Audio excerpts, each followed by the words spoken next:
বৈধভাৱে কোনোবা যদি চলাই আছে সেই বিজনেছ বন্ধ হ'ব আৰু এই মানুহখিনিয়ে যদি এওঁলোকে যদি সঁচাকৈ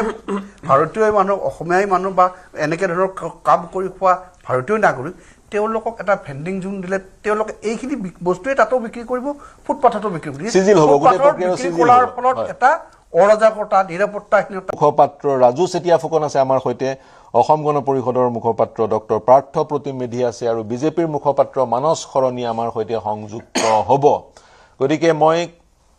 অসম গণ পৰিষদৰ পৰা শাসক দলৰ প্ৰতিনিধি হিচাপে কনসেপ্টটো জানিব বিচাৰিছো পদপথৰ সমীক্ষা হ'ব 1 লাখ পদপথৰ ব্যৱসায় আছে বুলি কোৱা হৈছে সাগৈ তাৰে কিছুমানে বৈধভাৱে সেই ব্যৱসায় কৰিছে কিছুমানে অবৈধভাৱে কৰিব পাৰে গতিকে এক সমীক্ষা কৰি এটা ম্যাপিং কৰি যতিতাত ব্যৱসায়ৰ সম্ভাৱনীয়তা আছে অৰ্থনৈতিক উত্তৰণৰ সম্ভাৱনীয়তা আছে সেই সম্ভাৱনীয়তাক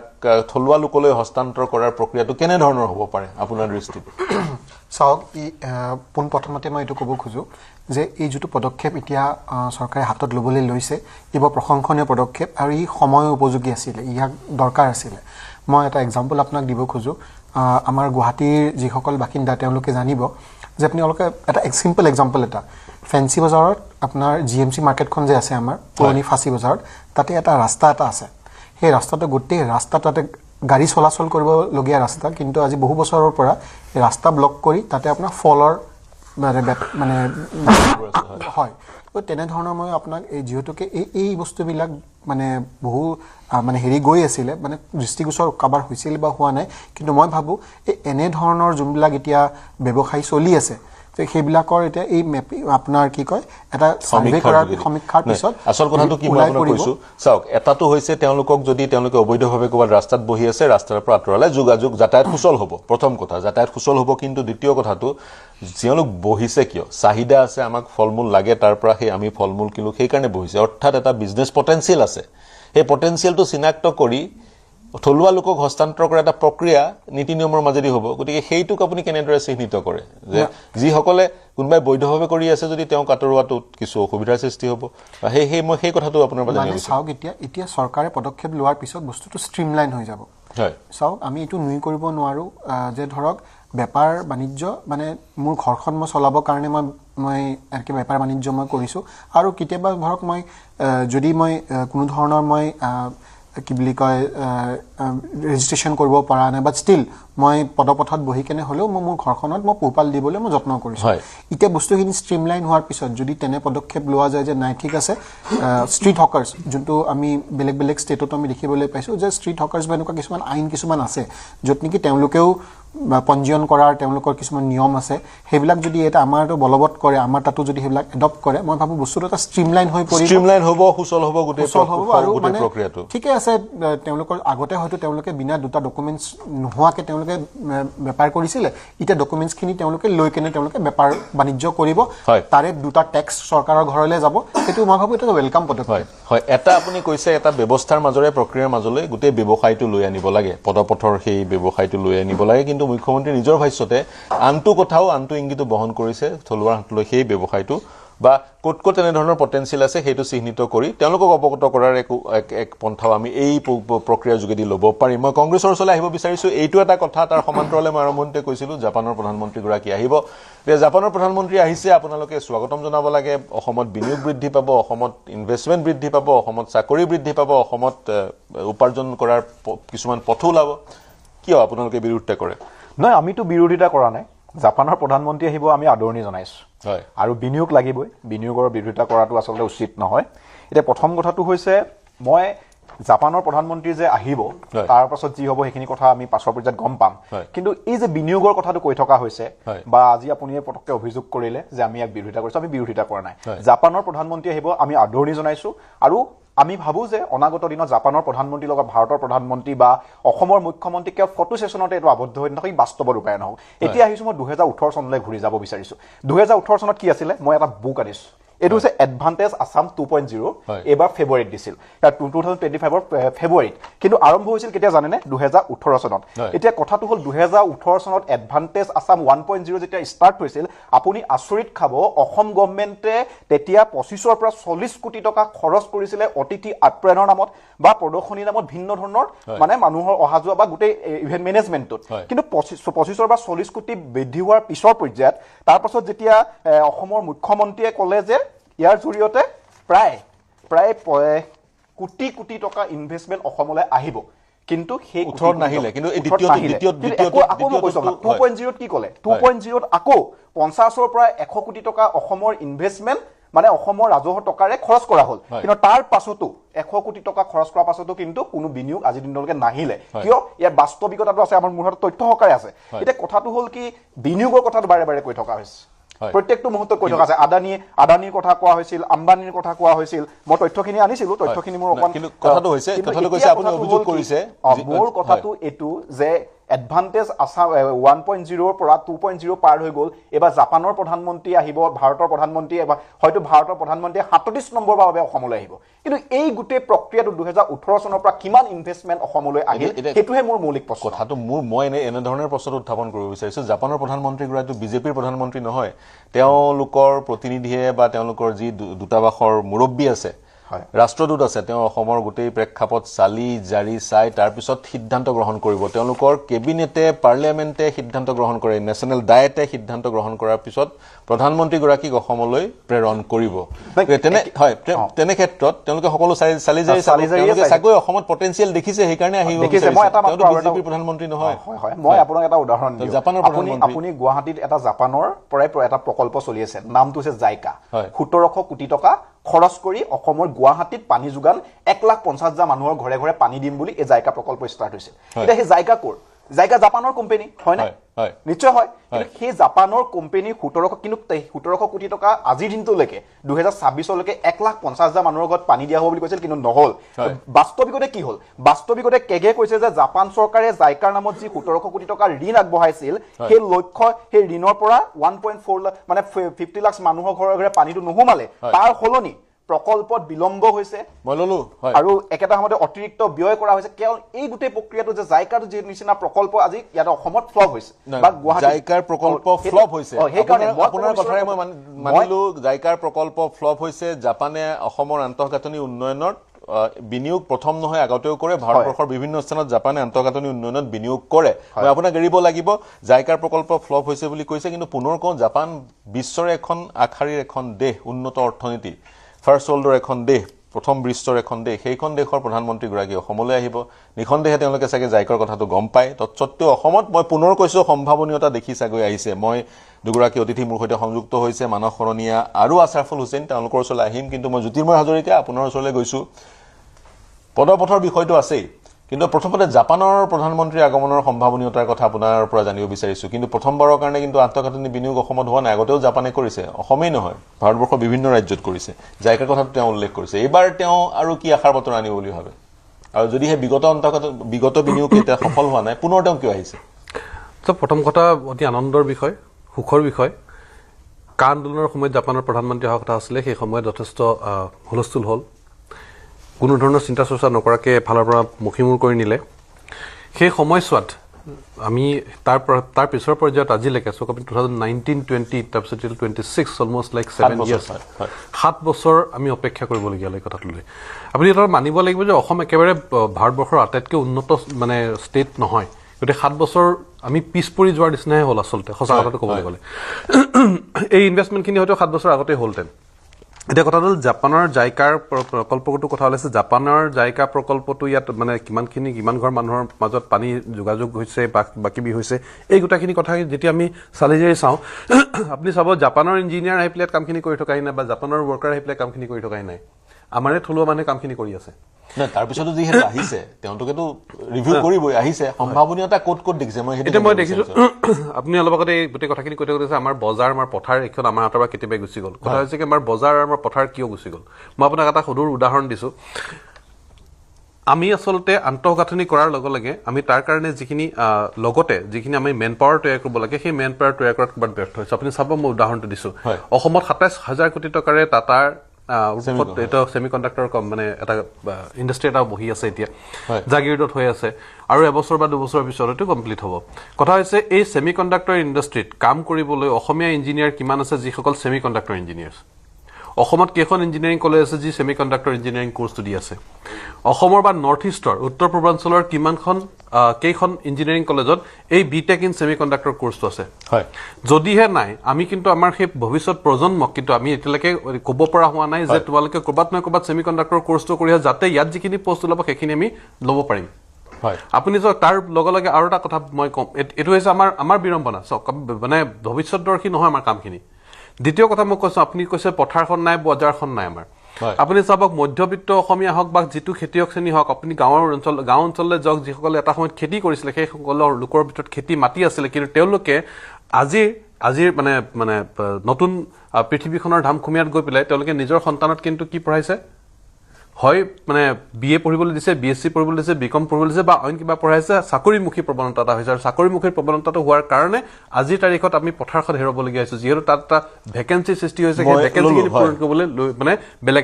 মানে বেলেগৰ পৰা মানুহ আনিবলগীয়া হৈছে এই পথাৰখন আমাৰ আছিলে পথাৰ আমি হেৰুৱালো ইয়াৰ লগতে মই আৰু এটা বহুত বিৰাট খুব ইম্পৰ্টেণ্ট কথা এটা ক'বলৈ লৈছোঁ আপোনাক সেইটো হৈছে আপুনি চাব যিটো সময়ত পথাৰত কাম হয় যিটো সময়ত পথাৰত আপুনি ভুই ৰুৱে বা যেতিয়া আপুনি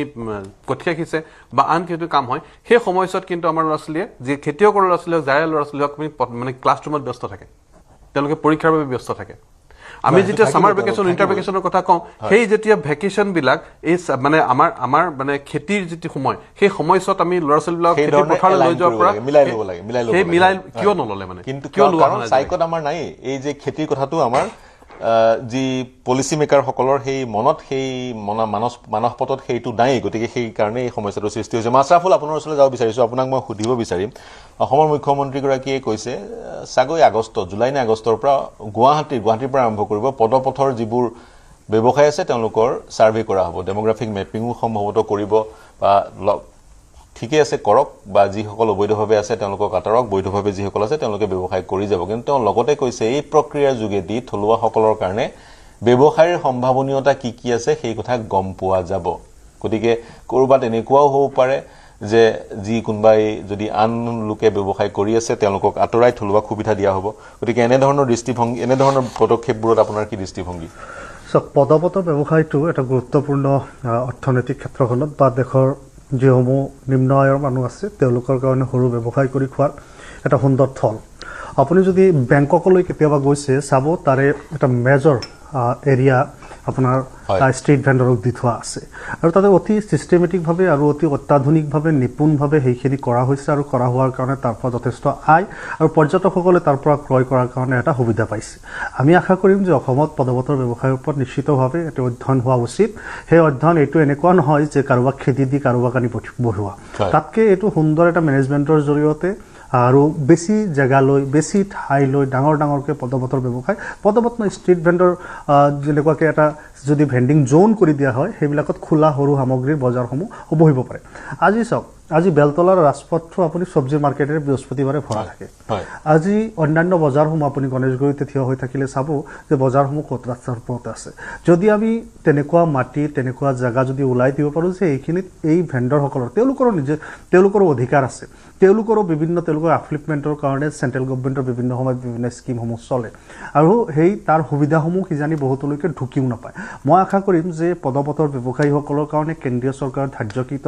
যিসমূহ পুঁজি আছে সেইসমূহৰ উপৰিও অসম চৰকাৰে থলুৱা ব্যৱসায়ীসকলক আগবঢ়াই লোৱাৰ কাৰণে এই অধ্যয়নৰ জৰিয়তে তেওঁলোকক বিচাৰি উলিয়াই সুন্দৰ সুযোগ আৰু সুন্দৰ পৰিৱেশ এটা আৰু এনেকুৱা মনোমোহা যাতে তাতে গ'লে বজাৰত কিনিবলৈ মন যায় যে এইটো আমি পদপথৰ পৰা কিনি থকা নাই ডাঙৰ শ্বপিং মলৰ পৰাই কিনি আছোঁ তেনেকুৱা ফিল এটা পোৱাৰ ধৰণৰ মাৰ্কেট আমি সৃষ্টি কৰিব পাৰোঁ আৰু ইয়াৰ জৰিয়তে আজি চাওক আজি যিসমূহ অনাথলুৱা মানুহ অনা অসমীয়া মানুহ অন্যান্য ঠাইৰ পৰা আহি গুৱাহাটীৰ বজাৰখনত বা উজনিৰ বিভিন্ন চহৰত বজাৰ পদপথৰ বজাৰে হওক বা ডাঙৰ ব্যৱসায় হওক তেওঁলোকে দখল কৰি লৈছে সেইটো উৎখাত কৰাটো কিমান দূৰ সম্ভৱ মই নাজানো কিন্তু সেই ঠাইটো সেই স্পেচটো আমি যদি আমাৰ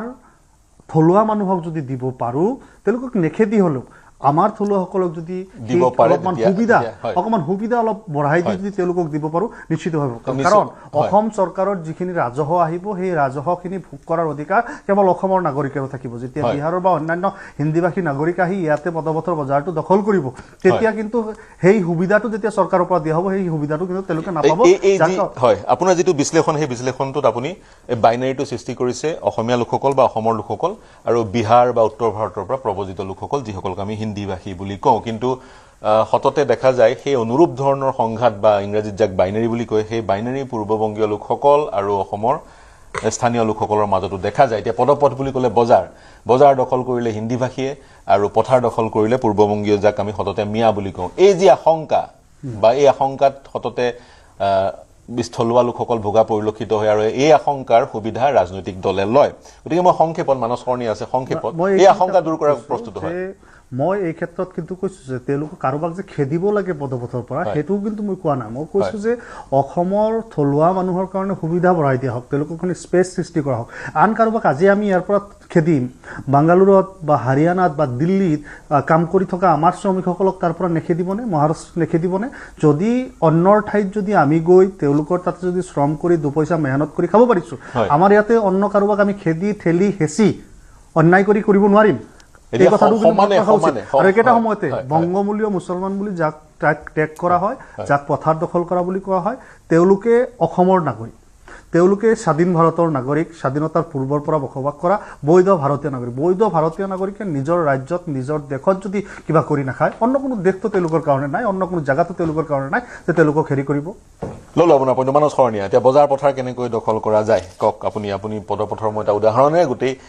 বহল অৰ্থত ডিবেটটো আৰম্ভ কৰিব বিচাৰিছোঁ। সততে কোৱা হয় বজাৰো গ'ল, পথাৰো গ'ল, এতিয়া সেই বজাৰ পথাৰ দখল কৰাৰ প্ৰক্ৰিয়া আৰম্ভ কৰাৰ সময় বুলি কোৱা হয়। গতিকে কেনেকৈ দখল কৰা যায়? নাই, প্ৰথমতে মই পথৰ কথাটো ক'ম বুলি ভাবিছোঁ, কাৰণ আমাৰ হাজৰিকা ডাঙৰে বহুত ধুনীয়াকৈ ক'লে, তেখেতক ক'লে কথাটো ভাল লাগিছে। এটা প্ৰগ্ৰেছিভ কথা এটা কৈছে যে গুৱাহাটীৰ, বিশেষকৈ গুৱাহাটীখনক মানে কেন্দ্ৰবিন্দু কৰি কথাটো ক'ব লাগিব যে গুৱাহাটীত পদপথত ব্যৱসায়ীসকলক উচ্ছেদ কৰিব লাগে বুলি বা উচ্ছেদ কৰাৰ যি প্ৰক্ৰিয়া এটা চলি আছে, বা এইটো মই শুদ্ধ বুলিয়ে ক'ব লাগিব, সেইটো এটা অসমৰ আহ্বান, এইটো নহ'লে দিগদাৰ হয়। আপুনি এটা কথা চাওক, আজি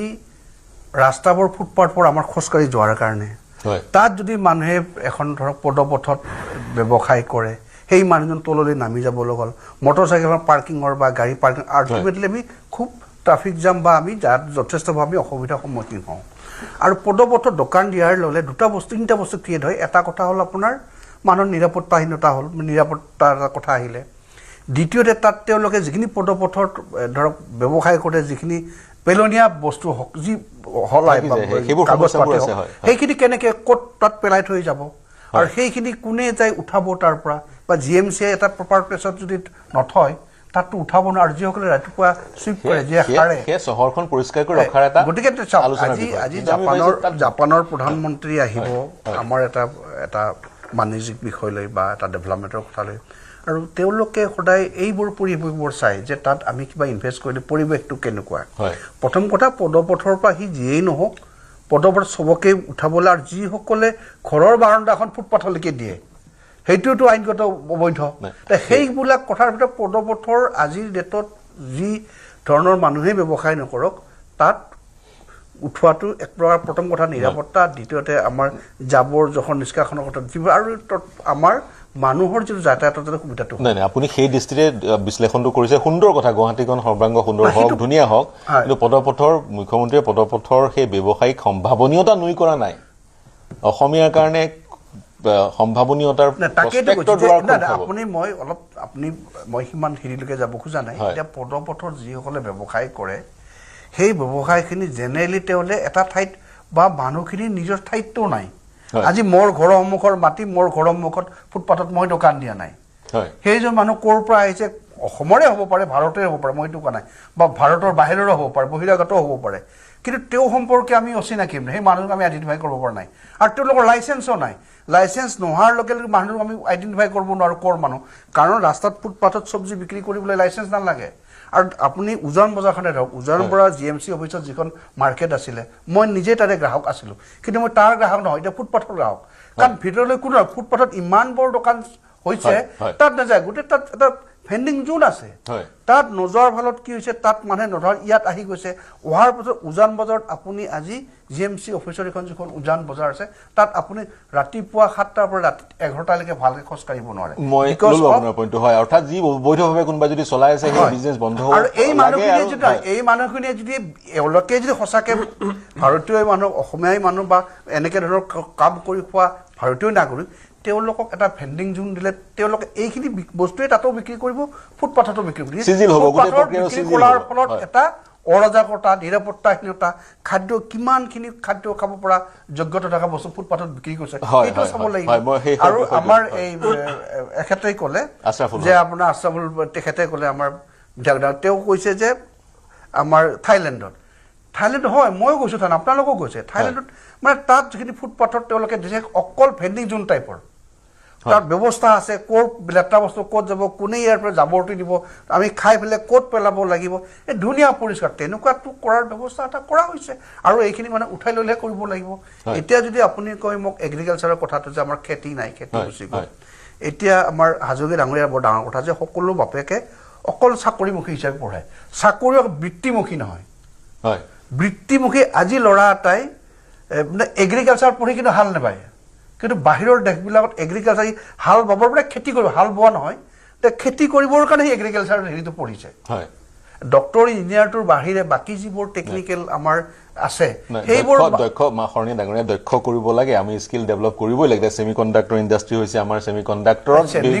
খুব হাই লেভেল যে এক্সপাৰ্ট কোন আছে সেইটো এটা বিষয় সততে যিসকলক মিয়া বুলি কওঁ তেওঁলোক খেতিৰ এক্সপাৰ্ট তেওঁলোকে খেতিৰ সেই পথাৰখন দখল কৰি লৈছে এতিয়া তেওঁলোকৰ সৈতে কম্পিট কৰা হ'ব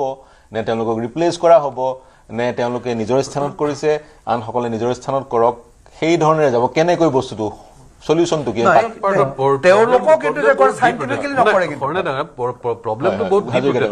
প্ৰবলেমটো কি ডিপ্ৰেটেড মই আপোনাক এতিয়া সাধাৰণ কথা এটা কৈছো দেই যেতিয়া চৰকাৰে NEP new education policy launch কৰিলে নিউ এডুকেশ্যন পলিচিত আপুনি কি কৰিলে 4 বছৰীয়া পাঠ্যক্ৰম কৰি পেলালে সেইটো হৈছে কি আপুনি অনাৰ্ছ যদি লয় বা অনাৰ্ছ বা ৰিচাৰ্চ সেইটো কিমান পইণ্ট আপুনি মেইনটেইন কৰিব লাগিব সেইটো পিছৰ কথা first year second year third year কৰি পেলাই আপুনি চাৰ্টিফিকেট ডিপ্ল'মা ডিগ্ৰী কৰি পেলালে ঠিক আছে কিন্তু এতিয়া যিখিনি ষ্টুডেণ্টে ছাপ'জেডলি আজি যদি থাৰ্ড ইয়াৰৰ পিছত ডিগ্ৰীটো লাভ কৰাৰ পিছত যদি তেওঁ কিবা এটা ছাপ'জেডলি মই কৈছোঁ MBA ইন এগ্ৰিকালচাৰ এনেধৰণৰ ডিচিপ্লিনবোৰ আৰম্ভ কৰিব নহয় মই এইটো কথা ক'ব বিচৰা নাই যদি তেওঁ কৰিব বিচাৰিছে কিন্তু তেওঁ কি কৰিছে আজিৰ তাৰিখত আমাৰ নিজৰ মানুহৰ ক'ত বিড়ম্বনা হৈছে ক'ত প্ৰব্লেম হৈছে মই কৈছোঁ প্ৰতিখন কলেজত আজিৰ তাৰিখত প্ৰতিজন শিক্ষকে বিষয়ে প্ৰত্যেকেই ষ্টুডেণ্টছক কৈ আছে যে তোমালোকে থাৰ্ড ইয়াৰৰ পিছত ফ'ৰ্থ ইয়াৰটো কমপ্লিট কৰি পেলোৱা ফ'ৰ্থ ইয়াৰ কমপ্লিট কিয় কৰিব লাগে যদিহে স্কিল ছাবজেক্টত তোমালোকে ল'ব নোৱাৰে ফ'ৰ্থ ইয়াৰৰ কোনো ভেলুটো আছে কিন্তু তেওঁলোকে এনৰলমেণ্ট বঢ়াবলৈ কাম কৰি আছে গতিকে আমি কেনেকৈ শৰণীয়া ডাঙৰ শেষ কৰক আপুনি তাৰমানে এই যে নিউ এডুকেশ্যন পলিচি 2020 তাত কি কৰা হৈছে তেখেতে কোৱা কাৰণে কৈছোঁ যে স্কিল এইটো মানে বিশেষ পাৰ্গতা নিমক যাৰ যিটো ইণ্টাৰেষ্ট কোনোবাই ডিগ্ৰী 2 বছৰ পঢ়তো কোনোবা এটা এগ্ৰিকালচাৰ ল'ব পাৰে এগ্ৰিকালচাৰ BSc নহয় তাৰ এটা হেৰি হিচাপে ডিপ্ল'মাত নিচিনা তাৰ বাদ দি পেলাই এগ্ৰিকালচাৰ নামি যাব পাৰে আমি অন্য বিষয়ে যাওঁ নাথাকে গতিকে ঠিক তেনেকৈ ধৰক মই হায়াৰ এডুকেশ্যন যাব সি ফ'ৰ্থ ইয়াৰ দক্ষতাৰ প্ৰয়োজন আছে ৰংলি ব্যাখ্যা কৰিছে এইটো স্কিল ডেভেলপমেণ্টৰ ক্ষেত্ৰত যথেষ্টখিনি কিন্তু স্কিল ডেভেলপ নিউ এডুকেশ্যন পলিচিটো দক্ষতা বিকাশ প্ৰকৃততে হৈছে নে নাই আমাৰ এতিয়া মানে অসমত যিখিনি কাম কৰি থকা হৈছে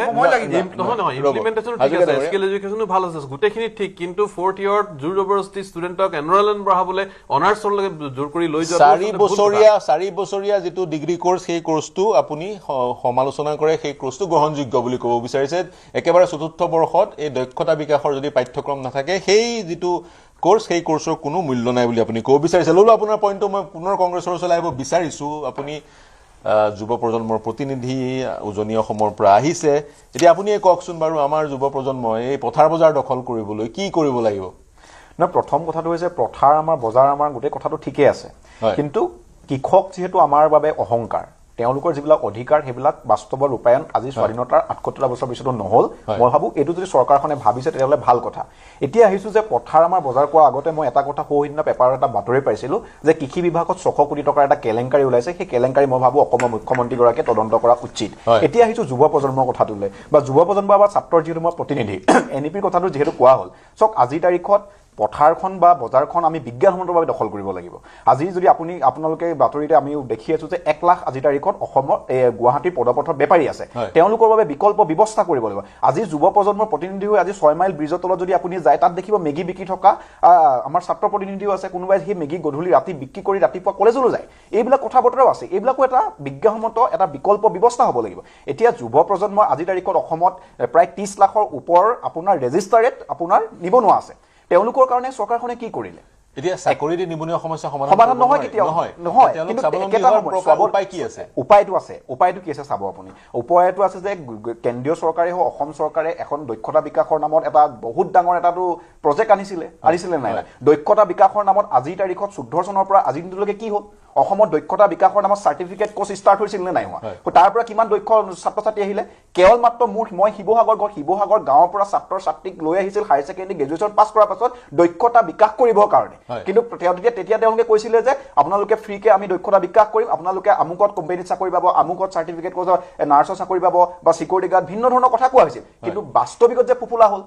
সেই দক্ষতা বিকাশৰ নামত ইমান ডাঙৰ স্কেম হৈ গ'ল সেইটোতো সেইবিলাক বাস্তৱিক ৰূপায়ণ হ'ব লাগিব নহয় আজি পথাৰ আমাৰ বজাৰ আমাৰ বুলি কোৱা পাছত পথাৰত খিলঞ্জীয়াসকলৰ তেওঁলোকে আজি তাৰিখত পথাৰলৈ আজি তাৰিখলৈ সাৰ পোৱাগে নাই কৃষি বিভাগৰ পৰা আজিৰ দিনটোলৈকে সাৰ পোৱা নাই খেতি কেনেকৈ কৰিব গাঁৱৰ ৰাইজে আজি আপুনি সাৰৰ ইমান দাম প্ৰকোপ বাঢ়িছে যে আমাৰ কৃষকে আজি সাৰটো ক্ৰয় কৰিব পৰা নাই সাৰৰ নামত আজি তাৰিখত ডাঙৰ কেলেংকাৰী হৈ আছে কথাটো হ'ল কি আজিতো খেতি কোনে কৰে খেতি গাঁৱৰ মানুহে কৰে আজি আগতে আমি আমাৰ গাঁৱত ঘৰত আমি খেতি কৰোঁ আমি আজি তাৰিখত সাৰ কিনিবলৈ হ'লে আমাৰ উপযুক্ত টকা লাগিব আৰু সাৰ আজি তাৰিখত বিনামূলীয়াকৈ হ'ব দিব পাৰিব লাগে দিব পৰা নাই চৰকাৰে লোন দিছে চৰকাৰে এগ্ৰিকালচাৰ আজি সৌহিদিনা কি ক'লে যে এগ্ৰিকালচাৰ নামত কেন্দ্ৰীয় চৰকাৰে এটা কৃষক নিধি দিয়ে কৃষক নিধি কি হ'ল কৃষক নিধি প্ৰকৃত খেতিয়কে নাপালে কি পইচা কোনে পালে দল কৰি থকা এই সদস্যগৰাকীয়ে পালে কাৰ্যকৰ্তাই পালে হেৰিয়ে পালে এনে ধৰণে নহ'ব এই সমস্যাবোৰ দাঙি ধৰিলে এই সমস্যাবোৰৰ খাৰুপেটীয়া কৃষকসকল সন্মুখীন নহয় নেকি সকলো হয় ইয়াতে খাৰুপেটীয়া শিৱসাগৰ গুৱাহাটী বুলি কোনো কথা নাই আমি প্ৰত্যেকজন মানুহক খেতিয়কৰ দৃষ্টিৰে যি খেতি কৰে কৃষকক চাওঁ কাৰণ কি অসমত কৃষক ক্ষেত্ৰত প্ৰায় 75% মানুহ জড়িত তাত আমি খাৰুপেটীয়া কাইলৈ তেজপুৰৰ বজাই আমি এইবিলাক কথা পাতিবলৈ যোৱা নাই আমি কৈছো যে সামগ্ৰিকভাৱে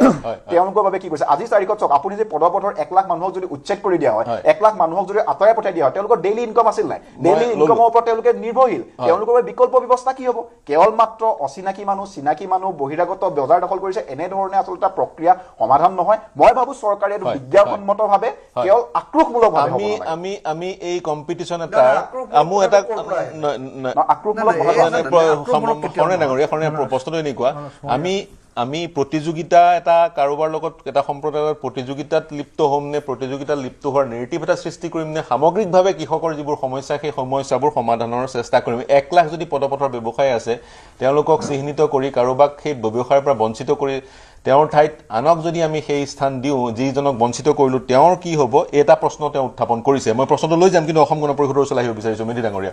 আপুনি কি দৰে বিশ্লেষণ কৰে আমি অনৰ্থক এটা বাইনাৰী সৃষ্টি কৰিবলৈ চেষ্টা কৰি আছো নেকি মিয়াই বজাৰ ললে বা হিন্দী ভাষীয়ে পথাৰ ললে এই ধৰণৰে নহয় চাওক আমি এটা হলিষ্টিক এপ্ৰোচ লোৱাটো উচিত হয় মই হলিষ্টিক এপ্ৰোচৰ কথা এই কাৰণে কৈছো চাওক এইটো যোনটো আমি এটা কৈ আছো যে পথাৰ আমাৰ হাতৰ পৰা ওলাই গ'ল বজাৰ আমাৰ হাতৰ পৰা ওলাই গ'ল এইটো এটা কন্টিনিউয়াস প্ৰসেস আছিল এইটো একেদিনে হোৱা বস্তু নহয় ইয়াক যদি ৰিভাৰ্স কৰিব লাগে হেতু এটা কন্টিনিউয়াস প্ৰসেস হ'ব তাৰ কাৰণে এটা কালেক্টিভ উইলৰ দৰকাৰ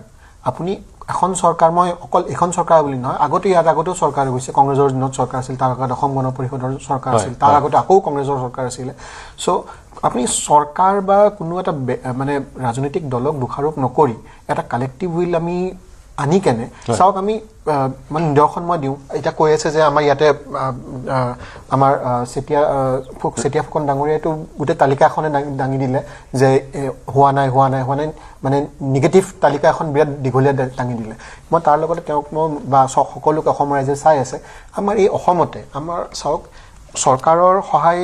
বা লৈছে বা নোলোৱা মই নকওঁ কিন্তু এই উইল নিজাই কালেক্টিভ উইললৈকে আমি পদ্মশ্ৰী পোৱা আমাৰ ইয়াতে আমাৰ ফাৰ্মাৰ আছে আপোনাৰ সৰ্বেশ্বৰ বসুমতাৰী তেওঁ পদ্মশ্ৰী পাইছে তেওঁটো আমাৰ তেওঁ পদ্মশ্ৰী পোৱা মানুহ উপেন্দ্ৰ ৰাভা গৌৰীকান্ত ডেকা মোহন চন্দ্ৰ বৰা দাদা আপুনি কি বুলি কয় আপুনি বিশ্বনাথ চাৰিআলিৰ পৰা আপুনি বিলং কৰে তাতে পাভৈ গ্ৰীণছ আছে আপোনাৰ নীলম দত্ত আছে লাখুদা তেওঁ কৰি আছে এতিয়া চাওক কি অকল তেওঁলোকতো থলুৱা আমাৰ ইয়াৰে তেওঁলোকে আগবাঢ়ি আহিছে তেওঁলোকে এক্সাম্পল দিছে মোক কৈ ল'ব দিয়ক দাদা চাওক তেওঁলোকে অকল নিজে আগবাঢ়া নাই তেওঁলোকে নিজৰ নিচিনাকে বহুত বাকী ফাৰ্মাৰ্ছসকলকো তেওঁলোকে কণ্টিনিউৱাছ চাইলেণ্টলি তেওঁলোকে ট্ৰেইনিং দি আহিছে অৰ্গেনিক ফাৰ্মিং কেনেকৈ কৰিব লাগে শিকাইছে বুজাইছে মই ভাবোঁ আই এম এ অপটিমিষ্টিক পাৰ্চন মই মোৰ দেশখন জাতিটোলৈ মোৰ অপটিমিজিম আছে মই ভাবোঁ এটা কণ্টিনিউৱাছ প্ৰচেছ আৰু slowly but certainly আমি তো ওভাৰকাম কৰিম slowly certainly আমি ওভাৰকাম কৰিম মই তেনে ধৰণৰ কথাবিলাক যদি পাতিবলৈ যে আমিও পাতিব পাৰো চাহ উদ্যোগ অসমৰ চাহ উদ্যোগ আমাৰ উজনি অসমৰ সংক্ষেপত চাহপাতৰ দাম যেতিয়া বৃদ্ধি কৰিব লগা হয় তেতিয়া কৃষকে কি কৰে চাহপাত পেলাই দিব লগা হয় আজি চাহৰ মূল কেন্দ্ৰকেইটা আজি যোৰহাটত থকা কেন্দ্ৰ উঠাই লৈ গৈছে আজি তাৰিখত কলকাতাত কেন্দ্ৰ থাকিব লগা নাছিলে এই গোটেই কামবিলাক কৰিলেহে প্ৰকৃত অৰ্থত মানসকৰণে সংক্ষেপত আপুনি কিবা প্ৰতিক্ৰিয়া দিব বিচাৰিছিল প্ৰতিক্ৰিয়ালৈ বিৰতি ল'ম তাৰ আজি অসমৰ উৎপাদিত সামগ্ৰীৰ মূল মূল্য নোপোৱাৰ আঁৰতে আছিল পশ্চিমবংগত মমতা বাইদেউৰ চৰকাৰখন কাৰণ গোটেই বস্তুটো আমি ৱেষ্ট বেংগললৈ যাওঁ তেওঁলোকে সদায় প্ৰতিবদ্ধতা দিয়ে মুখ্যমন্ত্ৰীয়ে বৰ ধুনীয়া কৰি নানে আপোনালোকক আমাৰ এডিটৰ চিটো এখন মিট হৈছিলে তাত ধুনীয়াকৈ কৈছে যে আমাৰ অসমৰ উৎপাদিত পাইপৰ তেল এটা দিব লাগিলেও তেওঁলোকে কৰে তাক এখনত কিবা গ'লেও টেক্সটো ইমান বঢ়াই দিয়ে মানুহে নিব লগা নহয় আনিব লাগিলেও অসুবিধা হয় এতিয়া কৈছে যে যেহেতু আজি ৱেষ্ট বেংগলত ভাৰতীয় জনতা পাৰ্টীৰ চৰকাৰ আহিছে অসমৰ যে কেন্দ্ৰত আছে গতিকে আমি বাকী ৰাজ্যলৈকে বেংগলৰ সৈতে আমাৰ এতিয়া বাণিজ্যৰ ক্ষেত্ৰত বস্তুৰ ক্ষেত্ৰত উচিত মূল্য পাবলৈ এতিয়া কৃষকে পাব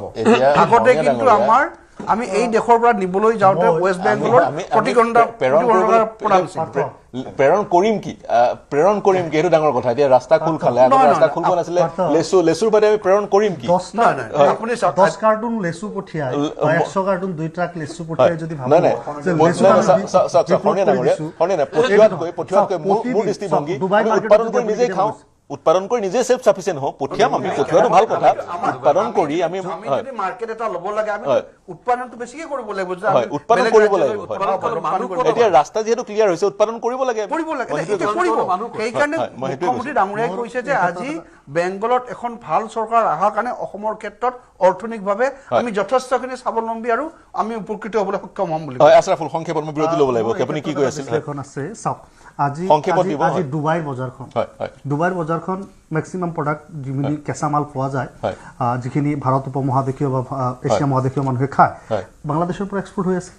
কিয় অসমে এই বজাৰখন ল'ব পৰা নাই কাৰণ এই যে আমি যে বিভিন্ন আঁচনি বিভিন্ন নীতি লৈ থাকোঁ সেই ক্ষেত্ৰৰ জৰিয়তে আমি লাভান্বিত হ'ব পৰা নাই বা সেই ক্ষেত্ৰৰ জৰিয়তে যিটো আমি সুচল যাতায়াতৰ ব্যৱস্থা থাকিব লাগিছিল সেইটো আমি হাতত ল'ব পৰা নাই 2 নম্বৰ কথাটো হৈছে যে পথাৰ আজি 10খনমান জিলাৰ পথাৰসমূহত বছৰকত 3টাকৈ খেতি হয় আৰু বাকী অসমৰ আটাইকেইখন জিলাতে এটা বা দুটা খেতি খুব বেছি কষ্টকৈ কৰে আশৰাফুল মোৰ বাধ্যবাধকতা আছে মই বিৰতিত ল'ব লাগিব অসমৰ 10খন জিলাত 3বাৰকৈ খেতি হয় সিজনত আৰু বাকি কেইখনত কি ক'লে দুবাৰকৈ হয় এই চিন্তাৰে মই বিৰতি এটা লৈছো বিৰতিৰ পিছত আশৰাফুলৰ ওচৰলৈ যাম আশৰাফুল হুছেইন ডাঙৰীয়াৰ ওচৰলৈ যাম এই পইণ্টটো আপুনি এটা কথা কৈ আছিল এতিয়া এই ক্ষেত্ৰত মই পাহাৰীয়া জিলাকেইখনক বাদ দি বাকী যিকেইখন সমতলৰ জিলা আছে সমতল উপত্যকাত সেই জিলাসমূহত আচলতে এডোখৰ পথাৰত এডোখৰ মাটিত 3বাৰ খেতি আৰামছে কৰিব পাৰে কিন্তু ইয়াৰ কাৰণে প্ৰয়োজন পানী আৰু খেতি পথাৰত এই জলসিঞ্চনৰ সুবিধাটো বিভিন্ন ঠাইত অলপমান বৰিং কৰিলে যে হৈ যায় তেনেকুৱা নহয় নামনি অসমৰ কিবাখনো জিলাত 30 ফুটমান আপুনি খান্দিলে পাইপ সোমালে তাৰ পৰা পানী উলিয়াব পাৰি নতুবা নাল নদীৰ পৰা পানী উলিয়াব পাৰি কিন্তু দেখা গৈছে যে মধ্য অসমৰ পৰা উজনিলৈ গৈ থাকিলে এই পানীৰ সমস্যাটো তেওঁলোকে বহুত বেছি তললৈ গৈ পানীটো উঠাব লাগে আৰু সেই ক্ষেত্ৰত চৰকাৰে জলসিঞ্চনৰ ক্ষেত্ৰত দেখা গৈছে যে ৰাজ্যৰ খুব কম শতাংশ 10-15 শতাংশতকৈ বেছি জলসিঞ্চনৰ ব্যৱস্থা নাই আৰু যিখিনি নিৰ্ভৰ কৰিব লাগে গোটেইখিনি নেচাৰেল বৰষুণৰ ওপৰত বা বানপানীৰ ওপৰত নিৰ্ভৰ কৰি খেতিসমূহ কৰিব লাগে তো এই ক্ষেত্ৰত যদি চৰকাৰে এডোখৰ মাটিত 3বাৰ খেতি কৰিবলৈ কৃষকসকলক দিবলগীয়া সা সুবিধাখিনি দি আৰু তেওঁলোকক যদি উৎসাহিত কৰে আৰু একেটা সময়তে কিছু অংশ আপুনি আপুনি থলুৱাভাৱে সাৰ নোহোৱাকৈ কৰে সেইটো কৰক, কিন্তু আপুনি সাৰ দি হাইব্ৰিড আৰু অন্যান্য জাতিৰ শস্যসমূহ আপুনি উৎপাদন কৰিব পাৰিব লাগিব। আৰু চাহিদাসমূহ যদি মিটাব লাগে, অন্যান্য ঠাইৰ পৰা অহা চব্জিসমূহ যদি বন্ধ কৰিব লাগে, আজি চাওক অসমৰ গুৱাহাটীৰ বজাৰত কিছুদিন পিছৰৰ পৰা মেঘালয়ৰ পৰা চব্জি আহিব, কাৰণ পাহাৰীয়া ঠাই। এতিয়া আমাৰ অসমৰ পাৰ্বত্য জিলাকেইখনৰ পৰা কিন্তু চব্জি আমালৈ নামি অহাৰ এনেকুৱা ধৰণৰ পথ কিন্তু নাই। আমি যদি আমাৰ পাৰ্বত্য জিলাসমূহতো সেই ব্যৱস্থাটো কৰিব পাৰিলোহেঁতেন, মেঘালয় বা অন্য ৰাজ্যৰ পৰা অহা চব্জি বা বেংগলৰ পৰা অহা চব্জি আমাক নালাগিলে, কাৰণ কিছুদিন পিছতে বানপানীৰ ছিজনটো আহিব। বানপানী হ'লে নামনি অসম বা মধ্য অসম, উজনি অসম সকলোতে ডুব যোৱাৰ কাৰণে চব্জিটো বন্ধ হৈ যাব। কিন্তু বানপানীৰ সময়ত কৰিব পৰা খেতিসমূহ কিন্তু উজনিৰ পথাৰসমূহত দেখা নাযায়, বিশেষভাৱে মৰাপাট কোনো পদ্ধতি তেওঁলোকে নকৰে। আজি মৰাপাট অসমত উৎপাদন নোহোৱাৰ কাৰণে অসমৰ বজাৰ আজি প্ৰায় নাইকিয়া হৈ গৈছে। মৰাপাটৰ পৰা যি ৰেভিনিউ আহিছিল, যি ইণ্ডাষ্ট্ৰি হ'ব লাগিছিল, সেইবিলাকো প্ৰায় নাইকিয়া হ'বলৈ লৈছে। আৰু যি বানপানীৰ সময়ত এইটো এটা অত্যন্ত গুৰুত্বপূৰ্ণ খেতি, যাৰ পৰা আজি ধানৰ ক্ষেত্ৰত যিসমূহ নতুন নতুন ব্ৰিড আহিছে, সেই ব্ৰিডসমূহ যদি আমি ইউজ নকৰোঁ, তেনেহ'লে বিঘাত 4 মোন 5 মোন ধান আমি পাম, কিন্তু 30 মোন 35 মোন পোৱা আপোনাৰ ব্ৰিড ইতিমধ্যে আছে, আৰু সেই ব্ৰিডসমূহ কিন্তু আমি সেই শস্যসমূহ পথাৰলৈ ল'ব পৰা নাই। আমাৰ থলুৱা ধানৰ খেতি থাকক, থলুৱা ধান কোনোবাই এক্সাৰচাইজ কৰিছে, কোনোবাই নিজৰ কাৰণে ৰুইছে কৰক, কিন্তু বৃত্তিমুখীভাৱে পৰিয়ালটো চেল্ফ চাফিচিয়েণ্ট কৰি বিক্ৰী কৰিবলৈ হ'লে এই আপোনাৰ নতুন যিবোৰ পদ্ধতি সেইবোৰ এডপ্ট কৰিব লাগিব। আৰু এটা ইয়াৰ উপৰিও কেছ ক্ৰপ আছে, কেছ ক্ৰপ, সেই কেছ ক্ৰপৰ ক্ষেত্ৰত আজি চাওক বগৰী আহিছে বা কেপচিকাম আহিছে বা আপোনাৰ অন্যান্য যিখিনি ফল মূল জাতীয় আহিছে, তাৰ উপৰিও আজি মাকুৰ কাৰণে খুব সুন্দৰ এটা সুযোগ অসমত আহিছে। আজি এইবেলি হাজাৰ হাজাৰ বিঘা মাকু খেতি হৈছে, অন্যান্য পথাৰসমূহতো মাকু খেতি হওক, মাকুৰ যথেষ্ট চাহিদা গোটেই অসমত হৈছে। আৰু মাকু বছৰকত দুবাৰ কৰিব পাৰি, এবাৰ পানী দিলেই হৈ যায়, আৰু এবাৰ খেতি সিঁচিব লাগে, এবাৰ পানী দিব লাগে, আৰু এবাৰ কাটি আনিব লাগে, এইটোৱেই কাম মাকু। হয়, এই কামখিনি, এই কথাখিনি আমাৰ কৃষকে জানিব লাগিব, আৰু সেই জানিবৰ কাৰণে চৰকাৰে তেওঁলোকক প্ৰশিক্ষণ ইত্যাদি দিব লাগিব। কি কি হাইব্ৰিড আহিছে, বীজ আহিছে, সেই বিষয়ে তেওঁলোকক অৱগত কৰিব লাগিব, আনি পেলাই তেওঁলোকৰ হাতত দিব লাগিব, তেওঁলোকক সেই কামত নিয়োজিত কৰিব লাগিব। আৰু যিসকলে সেই কাম জানে, নলেজ ট্ৰেন্সফাৰ খুবেই এটা গুৰুত্বপূৰ্ণ কথা। যিসকলে জনাসকলৰ পৰা আমাৰ দেশত কিছু এনেধৰণৰ সম্প্ৰদায় আছে, যিবোৰ সম্প্ৰদায়ে নিজৰ কিছুমান নিৰ্দিষ্ট কাম জানে, গতিকে সেই যিসকলে জানে তেওঁলোকৰ পৰা নলেজটো লোৱাটো এক পদ্ধতি আমাৰ থাকিব লাগে বুলি মই ভাবোঁ। হাজৰিকা ডাঙৰীয়া, আৰু কি কৰিব পৰা যায় আমাৰ যাতে ল'ৰা ছোৱালীয়ে কথাবোৰ জানে, বা আন ৰাজ্যত যি ধৰণে বিষয়বোৰ আগবাঢ়ি গৈছে সেইসকলৰ সৈতে ফেৰ মাৰিবলৈ আৰু কি কৰিব পৰা যায়? বিড়ম্বনাৰ কথা এটা মই কওঁ, আমাৰ ইয়াতে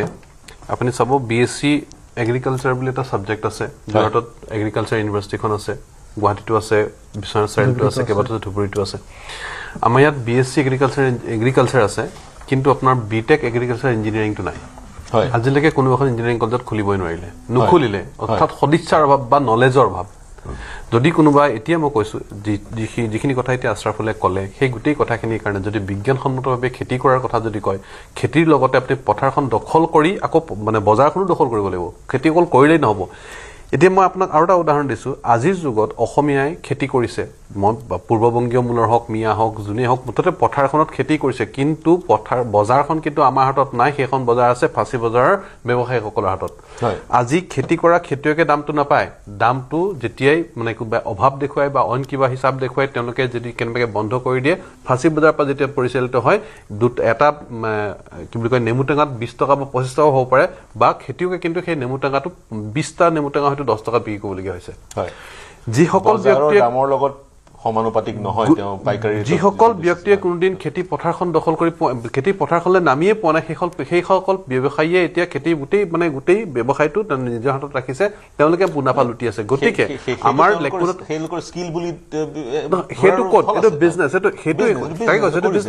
বিজনেছটো আমি হাতত কিয় আনিব পৰা নাই? কাৰণ আমি এতিয়াও বিজনেছ কৰিবলৈ যিখিনি টেকনিকেল নৌহাও লাগে, সেই নৌহাওখিনি আমি নাজানো। আপুনি চাওক, অসমত মানে আমাৰ মেন পাৱাৰবিলাক ক'ৰ পৰা গঠন হ'ব? যেতিয়া আমি পঢ়িম, শিকিম, জানিম, যেতিয়া আমি পঢ়িম, শিকিম, জানিম কৰিবলৈ যাওঁতে আপুনি চাওক, অসমত আপুনি হায়াৰ ছেকেণ্ডেৰী যেতিয়া ক্লাছ 12ৰ এক্সাম হয়, আপুনি চাওক 3.5 লাখ ষ্টুডেণ্টৰ ভিতৰত হাৰ্ডলি 20-25 হাজাৰহে কমাৰ্চৰ ষ্টুডেণ্ট থাকে,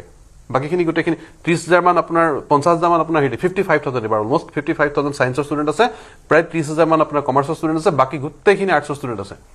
আপুনি টেকনিকেল নৌহাওটো, অকল টেকনিকেল নৌহাওটোৰ কথা কোৱা নাই, আপুনি বজাৰ নৌহাওটো, বজাৰ নোহোৱাটো আপুনি কেনেকৈ জানিব আপুনি চাওক আমাৰ মানুহে লোকলাও বনাইছে বিক্ৰী কৰিব বিচাৰিছে কিন্তু অকল কৰিলেই নহ'ব সেই বজাৰখন কেনেকৈ দখল কৰিব লাগিব ব্ৰেণ্ডিং কেনেকৈ হ'ব মাৰ্কেটিং কেনেকৈ হ'ব চেলছ কেনেকৈ হ'ব সেই বিষয়টো আচলতে নাজানে প্ৰমোশ্যন কেনেকৈ হ'ব সেই বিষয়টো নাজানো এতিয়া মানুহে আপুনি অলপ আগতে কৈ আছিলে যে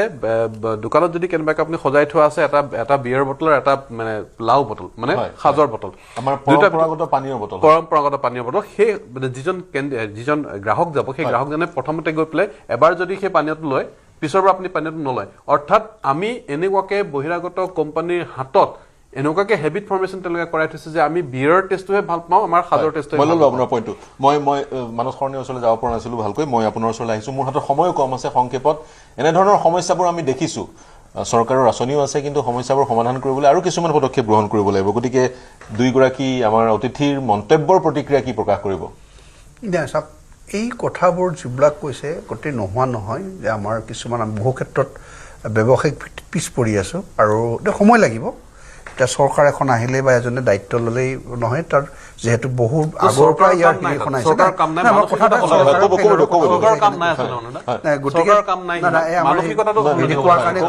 চৰকাৰ আগত কৈ গৈছে সেইকাৰণে মই সেইটো এটা হেৰি আনিলোঁ এতিয়া কথাটো আমাৰ নেশ্যনেল আউটলুক থাকিব লাগে মানে মই কেনেকুৱা কথাটো কৈছোঁ এখেতে যে ক'লে অসমীয়া মানুহ এটাই কৰিব নোৱাৰে অসমীয়া মানুহে যদি কিবা এটা প্ৰডাক্ট কৰে সি ফেঞ্চি বজাৰ আনি দিবই লাগিব ফেঞ্চি বজাৰ বুলি মই কৈছোঁ বাৰু তেনেকুৱা ধৰণৰ ঠাইতে দিব লাগিব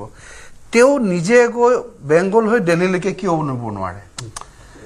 বস্তু তাতো থাকিব আমাৰ ব্যৱসায় কৰাৰ লগে লগে মানুহসকলে এটা সীমিত পৰিসৰলৈকে ভাবে ভাবি পেলাই এজন ব্ৰকাৰক দিবই লাগিব সিহে বেছি বেনিফিট আৰু সি ব্ৰকাৰক অভাৰটেক কৰি য'ত ডেষ্টিনেশ্যনত নিব নোৱাৰে এই ডেষ্টিনেশ্যন নিবলৈ তেওঁৰ এটা আউটলুক থাকিব লাগিব নহয় যে মই অসমৰ বাহিৰতো মই ব্যৱসায় কৰিব পৰা ইণ্টেলিজেন্সেই হওক যোগাযোগ ব্যৱস্থাই হওক মাৰ্কেটখন ক'ত ভাল এই বস্তুৰ ক'ত ডিমাণ্ড আছে ক'ত ছাপ্লাই হ'লে সুবিধা হ'ব এইখিনিৰ ক্ষেত্ৰতো আমাৰো এতিয়া চৰকাৰৰ দায়িত্ব আছে যে এইখিনি ক্ষেত্ৰত মানুহক মিনিমাম এটা জ্ঞান বা নলেজ বা তেওঁলোকে সচৰাচৰ পোৱাকৈ সুবিধাজনকভাৱে পোৱাকৈ এইখিনি তথ্য যাতে পায় যে এই বস্তু আজি বিলাহী সৌদিনা বিলাহী পেলাই দিয়া বুলি ক'লে এতিয়া বিলাহীটো আজি নহয় বিলাহীৰ চাহিদা বেলেগত আছে কিন্তু অসমৰ পৰা বিলাহীটো আমি পেকেজিং কৰি তাক গেলি পচি নোযোৱাকৈ সেই ডেষ্টিনেশ্যন য'ত ডিমাণ্ড আছে সেই ডিমাণ্ড থকা প্লেচলৈকে নিব পৰা নাই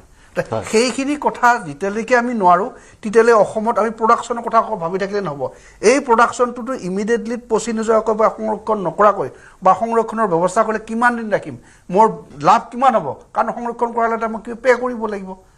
ষ্ট'ৰ কৰিজৰ কাৰণে এই গোটেইটো প্লাছ মাইনাছ কৰি তেওঁ এটা ব্যৱসায়িক ভিত্তিত পাব লাগিব আৰু য'ত ইয়াৰ ডিমাণ্ড আছে সেই ডিমাণ্ডলৈকে নিয়াৰ ব্যৱস্থা কৰিব লাগিব এই ক্ষেত্ৰত আমি সেইকাৰণে আমাৰ এই যে নিউ এডুকেশ্যন পলিচিৰ ক্ষেত্ৰত এইখিনি আনিছে এই কথাবোৰ আনিছে এইবোৰ আনিলে হয়তো টাইম লাগিব আৰু নিশ্চয় এইবোৰ দীৰ্ঘম্যাদী প্লেন বোলে কালি বোলে কৰি দিয়া কথা নহয় এইবোৰ যেতিয়া মানে আকৰ্ষিত হ'ব নহয় বোলে মই BA পঢ়িম কিন্তু 2 বছৰ এইটো এগ্ৰিকালচাৰ বা কুঁহিয়াৰৰ খেতিৰ পৰা বিশেষ এক্সপাৰ্ট হয় মই কুঁহিয়াৰৰ খেতিয়ে কৰিম তেতিয়াহ'লে চেনিকলৰ এটা ব্যৱস্থা হ'ব পাৰে ইয়াত কুঁহিয়াৰটো বাহিৰত চাপ্লাই হ'ব এই টেকনিকেল কথাবিলাকৰ ক্ষেত্ৰত আমি নৌ-হাও বঢ়াবলৈ জ্ঞান মোৰ সময় কম মই ক্ষমা বিচাৰিছোঁ পাৰ্থ আৰু ৰাজু আপোনাৰ ওচৰলৈ যাব নোৱাৰিলোঁ গতিকে আমি আমাৰ যিসকল নৱপ্ৰজন্মৰ লোক আছে তেওঁলোকক শিক্ষিত কৰিব লাগিব তেওঁলোকক জ্ঞানটো দিব লাগিব পৰিলক্ষিত হৈছে মানসিকতাটো পৰিৱৰ্তন হ'ব লাগিব আৰু চাকৰিমুখী মই এটা কথা ক'ব বিচাৰিছোঁ চাকৰিমুখী বা চাকৰি কৰি থকা যি অসমীয়া মধ্যবিত্তসকল আছে তেওঁলোক চাকৰিমুখী হ'ব লাগে তেওঁলোকে কিন্তু যি দৰমহা নিৰ্ভৰশীল তেওঁলোক কিন্তু দৰিদ্ৰ হৈ গৈ আছে কাৰণ যি আকাশলংঘী মূল্য বৃদ্ধি আৰু তেওঁলোকে মাত্ৰ অপেক্ষা কৰি থাকে পে' কমিশ্যনটোলৈ অপেক্ষা কৰি চৰকাৰী চাকৰিয়ালসকলে অপেক্ষা কৰি থাকিব পাৰে ব্যক্তিগত খণ্ডৰ চাকৰিয়ালসকলৰ হাতত পে' কমিশ্যনৰ সেই ব্যৱস্থাটো নাই গতিকে তেওঁলোক দিনে দিনে দৰিদ্ৰতাৰ দিশে গৈ আছে গতিকে আমি চাকৰিমুখী হ'ব নালাগে বৰঞ্চ আমি স্বাৱলম্বী হোৱাৰ অন্য পথ উলিয়াব লাগে অৱকাশ আছে চাৰিওদিশে মাত্ৰ আমি অৱকাশটোৰ উলিয়াই সেই দিশে আগবাঢ়িব লাগে এই চিন্তাৰ সমলেৰে মই অনুষ্ঠান সামৰিছোঁ মোৰ সৈতে সংযুক্ত হোৱাৰ কাৰণে জ্যোতিৰ্ময় হাজৰিকা আশৰাফুল হুছেইন ৰাজু চেতিয়া ফুকন পাৰ্থ মেধি আৰু মানস সৰণীয়া সকলোকে ধন্যবাদ